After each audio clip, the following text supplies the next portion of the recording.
திசையளந்து பேசும் திருமேனி. ஒற்றை கரத்தினில் வானத்தை அளந்து விடுவர்.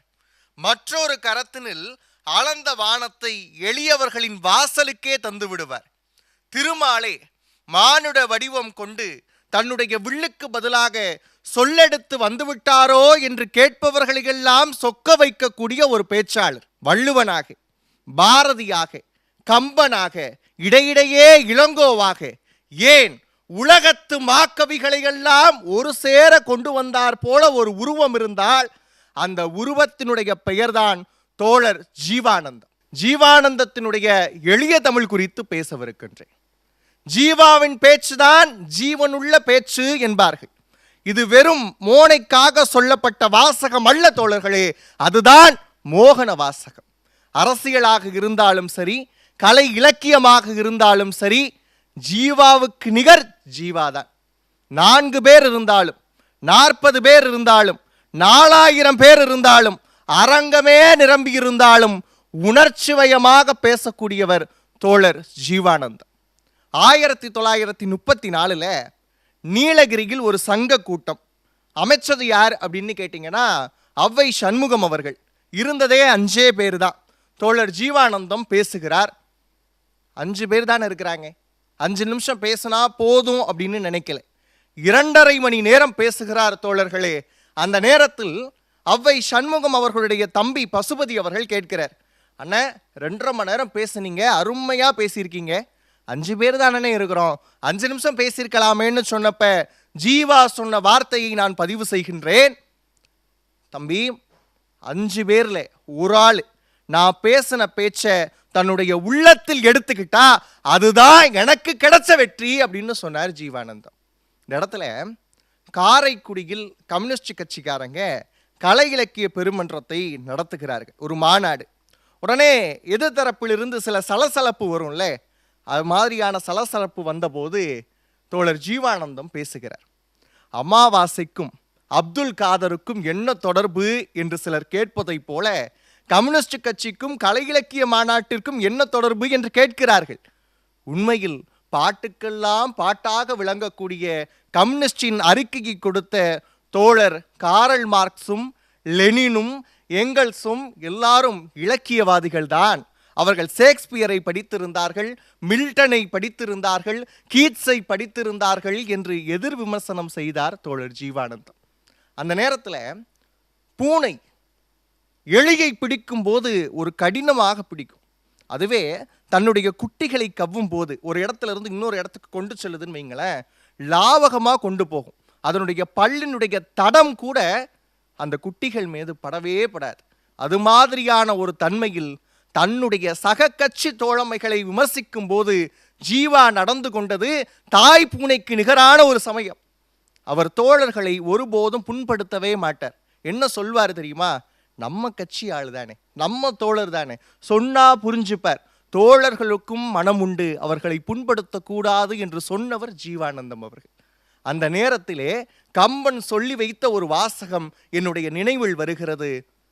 தோழமை என்றவர் சொல்லிய சொல்லொரு சொல்லன்றோ என்ற வார்த்தைக்கு வாழ்ந்த எடுத்துக்காட்டாக இருந்தவர் தோழர் ஜீவானந்தம் அவர். ஒரு பேச்சாளனுக்கு என்ன தேவை அப்படிங்கிறதுக்கு ஜீவா ரொம்ப அழகான ஒரு விளக்கத்தை கொடுக்கிறார்.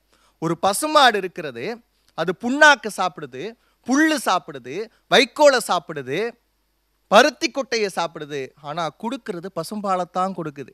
அதே மாதிரி தோழர்களே, நீங்கள் லெனினை படியுங்கள், காரல் மார்க்ஸை படியுங்கள், திருமூலரை படியுங்கள், யாரை வேண்டுமானாலும் படியுங்கள், ஆனால் பாமர மக்களுக்கு எது தேவையோ அது பற்றி பேசுங்கள் என்று சொன்னவன் ஜீவானந்தம். அந்த எளிய தமிழை மக்களிடத்திலே கொண்டு சேர்த்தவர். பொது உடைமை என்பது மிகப்பெரிய பெட்டகமாக இருந்தது அது வரைக்கும்.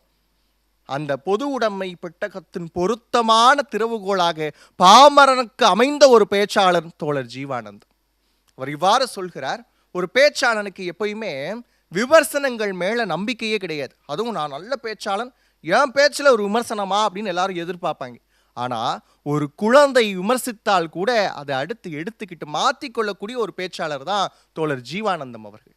கிட்டத்தட்ட ஒரு வாத்தியக்காரங்க இசைக்கருவிகளை மீட்டும் போது எவ்வளவு ரசனையாக கேட்பாங்களோ விமர்சனங்களை அவ்வளவு ரசிக்கக்கூடிய நபர் ஜீவானந்தம் அவர். அவர் சொல்றாருங்க ஒரு இடத்துல, தோழர்களே எனக்கு எல்லாம் தெரியும் அப்படின்னு நினைச்சிட்டு ஒரு பேச்சாளன் பேசினான்னு வைங்களேன், மக்களிடத்தில் அது போகவே போகாது. தான் கற்றதை எல்லாம் கார்மேகமாக கொட்டிவிட வேண்டும் என்று நினைத்தால் அது கலர் நிலத்திலும் போகலாம், கடலிலும் போகலாம். யாருக்கு என்ன தேவை? இலக்கியம் தேவையா? இலக்கியம் பேசணும். பொது உடைமை கருத்துக்கள் தேவையா? பொது உடைமை கருத்துக்களை பேசணும்னு சொல்லி பால் நினைந்தூட்டும் தாயினும் சாழ பரிந்து என்று திருவாசகம் பேசுகிறதே, அதற்கு நிகராக பாமரனுக்கு என்ன தேவை என்று அளந்து அளந்து பேசிய ஒரே பேச்சாளன் தோழன் ஜீவானந்தம் மட்டும்தான்.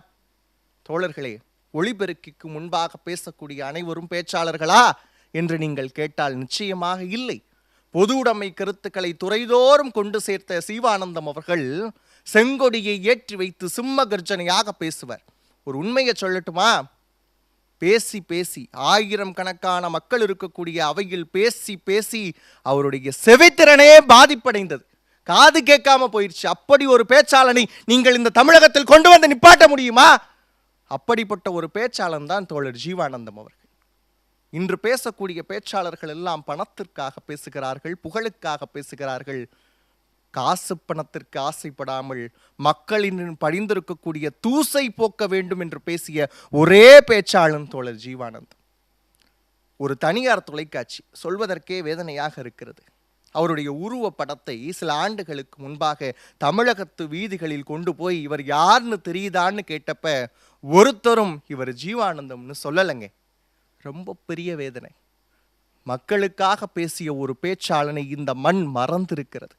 இந்த தமிழ் தேர் நிகழ்ச்சியின் வாயிலாக ஒவ்வொரு இல்லத்திலும் ஜீவானந்தத்தை கொண்டு சேர்க்க வேண்டும் என்று நினைத்தேன்.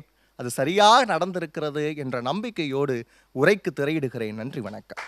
பாலு ஆனந்த் ரொம்ப சிறப்பாக இருந்தது. நிறைய இடங்களில் ரொம்ப ரசித்தேன். அந்த மோனை பூனை ரொம்ப நல்லா இருந்தது. உங்ககிட்டேருந்து நான் ஒன்று கற்றுக்கிட்டேன். என்ன அப்படின்னா, ஒரு பேச்சாளன் வந்து அவையை நம்புகிறாரோ இல்லையோ, முதலில் அவர் தன்னை நம்ப வேண்டும் அப்படிங்கிற ஒரு மிகப்பெரிய ஒரு படிப்பினையை வந்து நீங்கள் கொடுத்துருக்கீங்க. அப்புறம் 2 சின்ன செய்திகள் மட்டும் சொல்லணும் அப்படின்னு நினைக்கிறேன். உங்ககிட்டேருந்து நான் என்ன தெரிஞ்சுக்கிட்டேன் அப்படின்னா, ஜீவா அவர்கள் வந்து கம்யூனிஸ்ட் மட்டும் கிடையாது, அவர் ஒரு கம்பனிஸ்டும் கூட அப்படின்னு எனக்கு தோன்றியது. நீங்கள் ஒரு சம்பவம் சொல்லி முடிச்சிங்க. ஒரு தனியார் தொலைக்காட்சி வந்து மக்கள்கிட்ட போய் இது யார் அப்படின்னு கேட்டப்போ யாருக்குமே தோழர் ஜீவா அவர்களை தெரியல அப்படின்னு. ஆனால் உங்களுடைய இந்த பேச்சு மூலமாக ஸ்ரீ சங்கரா தொலைக்காட்சியினுடைய இந்த தமிழ் தேர் மூலமாக கண்டிப்பாக அவருடைய முகம் பல இல்லங்களுக்கு, பல உள்ளங்களுக்கு சென்று சேர்ந்திருக்கும். தனியார் தொலைக்காட்சி அதை செஞ்சுருக்கலாம், ஆனால் இந்த முயற்சியினால் சங்கரா டிவி வந்து ஒரு தனித்துவ தொலைக்காட்சியாக நிச்சயமாக ஒளிரும் என்பதில் எந்த சந்தேகமும் இல்லை. நன்றி, வாழ்த்துக்கள். நன்றிங்க.